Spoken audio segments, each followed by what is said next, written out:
Hello बच्चों, welcome to Ashish classes. आज का हमारा एक नया चैप्टर है ह्यूमन रिप्रोडक्शन।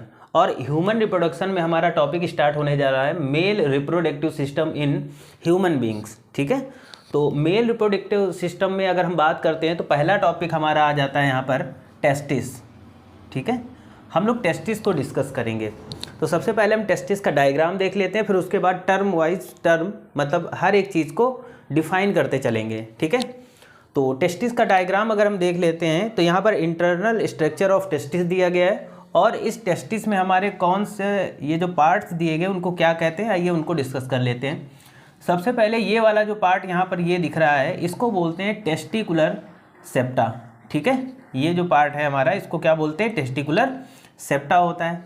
उसके बाद में अंदर की ओर ये जो जिग जैग करती हुई लाइनें गई हैं, ये ट्यूब लाइक स्ट्रक्चर जो दिख रहा है इसको बोलते हैं सेमिनिफेरस ट्यूब्यूल बोलते हैं।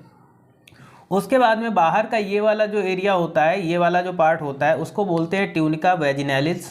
ठीक है, और उसके बाद में यहाँ का ये जो एरिया है ये वाला, इस एरिया को हम क्या बोलते हैं, ट्यूनिका एल्बुजिनिया। ठीक है, ये एरिया क्या होता है, ट्यूनिका एल्बुजिनिया। उसके बाद में ये वाला एरिया जो होता है, ये जो ट्यूब लाइक वगैरह दिख रही हैं इनको क्या बोलते हैं, वैसा डिफरेंसिया। ठीक है, उसके बाद में ये वाला जो पोर्शन यहाँ पर ये जो दिखाई दे रहा है इसको क्या बोलते हैं, इसको बोलते हैं कैपुट एपिडार्मिस। उसके बाद में चलते हैं, यहाँ पर ये जो एरिया दिया गया है उसको बोलते हैं कॉर्पस एपिडार्मिस। और ये जो पाइप लाइक स्ट्रक्चर दिख रहा है इसको बोलते हैं वैस डिफरेंस। नीचे आ जाते हैं, ये स्ट्रक्चर, ये पॉइंट, ये चीज़ जो दिख रही है हमें इसको क्या बोलते हैं, इसको बोलते हैं रेटे टेस्टिस। ठीक है, ये हमारा रेटे टेस्टिस होता है। इस वाले पार्ट को क्या बोलते हैं बच्चों, इसको बोलते हैं कॉडा एपिडार्मिस। तो यहाँ तक हमने इनको केवल पार्ट के बारे में पढ़ लिया, किस पार्ट को क्या कहते हैं। अब एक एक टर्म को हम लोग डिस्कस करते हैं।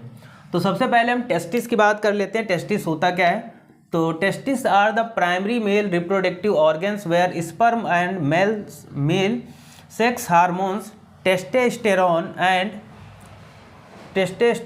Are produce. देखो, अगर हम टेस्टिस की बात करते हैं तो टेस्टिस क्या होता है, ये मेल सेक्स ऑर्गन का एक प्राइमरी ऑर्गन होता है। ठीक है, यानी प्राइमरी मेल रिप्रोडक्टिव पार्ट होता है। और यहाँ पर क्या होता है, टेस्टिस में हमारे स्पर्म फॉर्म होते हैं, यानी स्पर्म बनते हैं। और यहाँ पर जो मेल सेक्स हार्मोन्स होते हैं, टेस्टोस्टेरोन नाम हार्मोन्स, वो भी यहीं पर प्रोड्यूस होता है। देयर आर हेल्ड इन अ पॉच लाइक स्ट्रक्चर कॉल्ड स्क्रोटम। देखो, टेस्टिस क्या होते हैं, पॉच लाइक एक थैले नुमा संरचना में बंद होते हैं, जिसे हम लोग बच्चों क्या बोलते हैं, स्क्रोटम बोलते हैं। ठीक है, scrotum held in maintaining the low temperature of testis. देखो, टेस्टिस जो स्क्रोटम होता है, उस स्क्रोटम का फंक्शन क्या होता है, तो स्क्रोटम का जो मेनली फंक्शन होता है वो ये होता है कि जो टेस्टिस का टेम्परेचर होता है उस टेम्परेचर को मेंटेन करते हैं। क्यों, जो टेस्टिस का टेम्परेचर होता है वो बॉडी के टेम्परेचर से 2 से लेकर के 2.5 डिग्री सेल्सियस कम होता है। मतलब बॉडी टेम्परेचर से इतना टेम्परेचर हमारे टेस्टिस का कम होता है, इसीलिए ये बॉडी के बाहर होते हैं टेस्टिस। और इतने कम टेम्परेचर पर ही क्या होता है, स्पर्म फॉर्मेशन होता है। ठीक है, अगर ये बॉडी के अंदर होते हैं तो फिर स्पर्म फॉर्मेशन नहीं हो पाता, यानी स्पर्म नहीं बनते। इसीलिए ये क्या है, टेस्टिस ह्यूमन बींग्स में बाहर होते हैं। ठीक है, testis develop in the abdominal cavity during the fetal life. देखो, जब फेटल लाइफ होती है तो उस समय क्या होता है, टेस्टिस हमारे एब्डोमिनल कैविटी में होते हैं। ठीक है, लेकिन बाद में ये एब्डोमिनल कैविटी से बाहर आ जाते हैं। ठीक है, तो सबसे पहले हमने टेस्टिस के बारे में डिस्कस कर लिया। अब आगे चलते हैं, आगे डिस्कस करते हैं हम लोग स्ट्रक्चर ऑफ टेस्टिस की बात करते हैं। तो in adult mail each testis is Oval shaped. देखो, एडल्ट मैन की बात करते हैं, जो टेस्टिस होती हैं वो ओवल शेप होती हैं, मतलब अंडे की तरीके से होती हैं।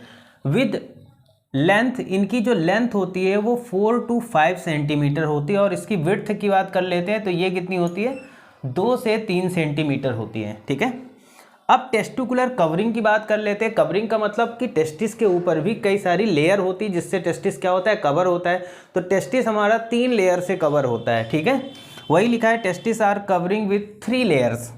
पहली कौन सी होती है, ट्यूनिका वेजिनैलिस। ट्यूनिका वेजिनैलिस जो होती है टेस्टिस की, ये आउटर लेयर होती है, यानी टेस्टिस के ऊपर जो आउटर लेयर होती है उसको क्या बोलते हैं बच्चों?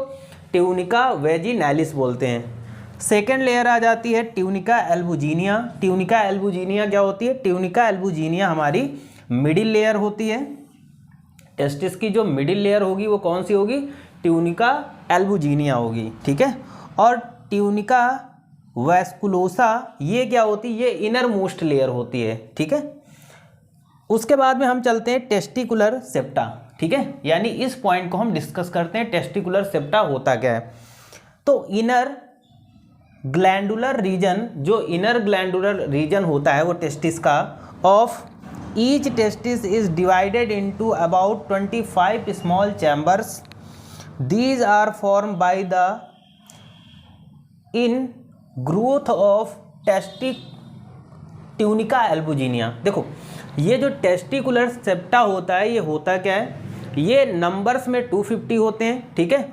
और ये जो ग्लैंडुलर स्ट्रक्चर होता है उसके अंदर ये जो स्ट्रक्चर दिख रहा है, ये वाला, ये जो स्ट्रक्चर दिख रहा है इसको बच्चों बोलते हैं ट्यूनिका टेस्टिकुलर सेप्टा। ये 250 होते हैं और ये बनते कैसे हैं? तो ये ट्यूनिका एल्बुजिनिया के ग्रोथ, जब ट्यूनिका एल्बुजिनिया में ग्रोथ होती है तो उस ग्रोथ से क्या होता है? टेस्टिकुलर सेप्टा बनते हैं और ये नंबर में कितने होते हैं? 250 होते हैं, ठीक है। अब इसके आगे अगले टर्म को डिस्कस करेंगे। आगे डिस्कस करेंगे हम सेमिनिफेरस ट्यूब्यूल, ठीक है। सेमिनिफेरस ट्यूब्यूल होती क्या है तो देख लेते हैं। सबसे पहले डायग्राम में यहाँ पर सेमिनिफेरस ट्यूब्यूल, ये जो अंदर की ट्यूब लाइक स्ट्रक्चर ये जो दिख रहा है इसी को बोलते हैं बच्चों सेमिनिफेरस ट्यूब्यूल। तो ईच टेस्टिकुलर सेप्टम, यानी जितने भी हमारे ये टेस्टिकुलर सेप्टम दिए गए ना, ये जो चैम्बर टाइप के दिख रहे हैं, टेस्टिकुलर सेप्टम के अंदर ये जो दिख रहा है इनको बोलते हैं रेड कलर की, ये सेमिनिफेरस ट्यूब्यूल होती हैं। तो each testicular septum contains 1 to 3, यानी 1 से लेकर के 3 स्मॉल क्वाइल्ड ट्यूब्यूल, ठीक है। 1 से 3 क्या होती है? स्मॉल क्वाइल्ड ट्यूब्यूल होती है, मतलब क्वाइल्ड मतलब घूमी हुई नलिकाएं होती हैं, ठीक है। Seminiferous tubule are 70 centimetre long. ये जो सेमिनिफेरस ट्यूब्यूल्स होती है इसको अगर हम अनक्वाइल्ड कर दें तो ये 70 सेंटीमीटर लॉन्ग होती है and richly supplied with blood capillaries and nerve tissue. जो इनका जो काम होता है सेमिनिफेरस ट्यूब्यूल का, ये क्या करती हैं? ब्लड कैपिलरीज और नर्व टिश्यू को सप्लाई करती हैं, ठीक है। आगे चल देते हैं कि हमारी सेमिनिफेरस ट्यूब्यूल के बाद आ जाता है जर्मिनल एपिथेलियम। जर्मिनल एपिथेलियम क्या होता है? The epithelial layer of testicular seminiferous tubule known as germinal epithelium. मतलब जो एपिथेलियम लेयर होती है ऑफ टेस्टिकुलर सेमिनिफेरस उसी को हम जर्मिनल एपिथेलियम बोलते हैं, ठीक है। जर्मिनल एपिथेलियम कितने टाइप की होती है? तो ये 3 टाइप की होती है। पहली आ जाती है स्पर्मेटोगोनिया। ये जर्मिनल एपिथेलियम का पहला पार्ट हो जाता है स्पर्मेटोगोनिया। तो स्पर्मेटोगोनिया क्या होता है? These are highly specialised cell.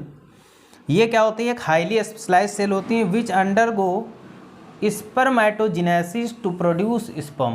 देखो स्पर्मेटोगोनिया क्या होती हैं? ये स्पर्मेटोगोनिया क्या होता है? जर्मिनल एपिथेलियम का पार्ट होता है और ये क्या होती है? एक स्पेशलाइज्ड सेल होती हैं जिनसे क्या होता है? जिनमें स्पर्मेटोजेनेसिस प्रोसेस होती है। स्पर्मेटोजेनेसिस का मतलब इनसे स्पर्म फॉर्मेशन होता है, उसी को बोलते हैं स्पर्मेटोजेनेसिस।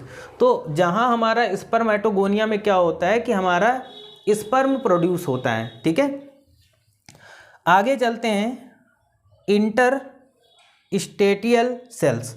इंटरस्टेटियल सेल्स क्या होती है कि these are produce male hormones such as testosterone, ठीक है।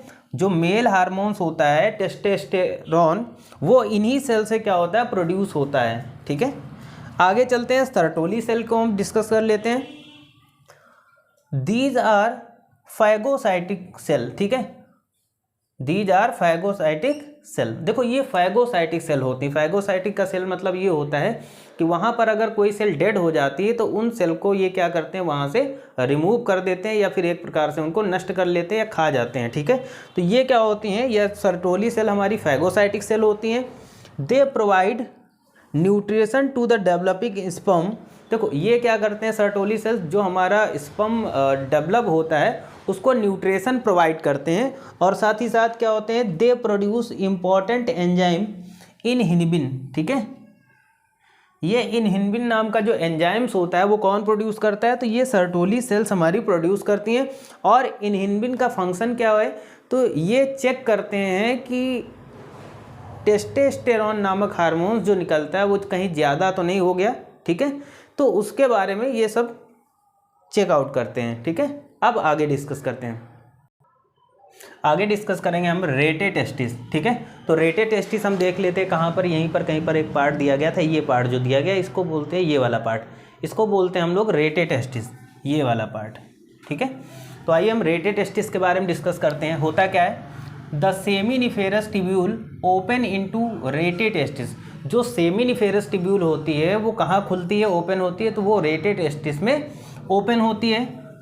These serve to collect sperms. Rete testis करती क्या है, ये स्पर्म को कलेक्ट करती है फ्रॉम सेमिनिफेरस टिब्यूल, यानी सेमिनिफेरस टिब्यूल से स्पर्म को रेटे टेस्टिस अपने पास कलेक्ट करती है।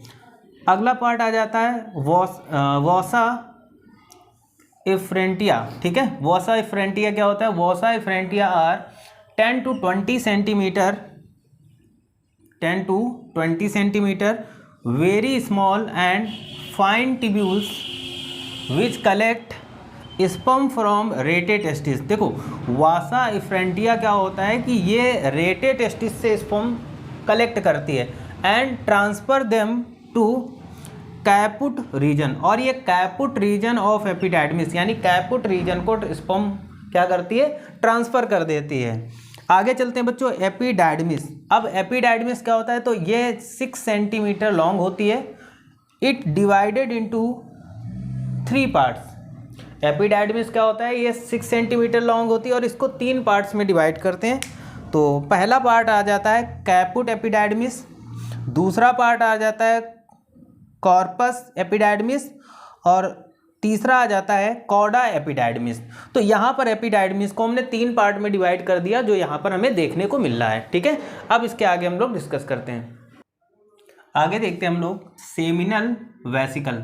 सेमिनल वेसिकल होता क्या है, तो seminal vesicle is the tubular sac like glandular structure. ठीक है, तो ये tubular sac like glandular structure होता है situated behind the neck of bladder. जो ब्लैडर होता है उस ब्लैडर के पीछे, यानी बिहाइंड, पीछे क्या होता है, ये सिचुएटेड होता है। Its duct join the vas deferens to form the common ejaculatory duct. ठीक है, तो ये हमारा इंपॉर्टेंट टॉपिक था, हमारा इंटरनल स्ट्रक्चर ऑफ टेस्टिस, जो हमारे बोर्ड एग्ज़ाम और नीट एग्ज़ाम दोनों के लिए बहुत ही ज़्यादा इंपॉर्टेंट था। Thank you for this class.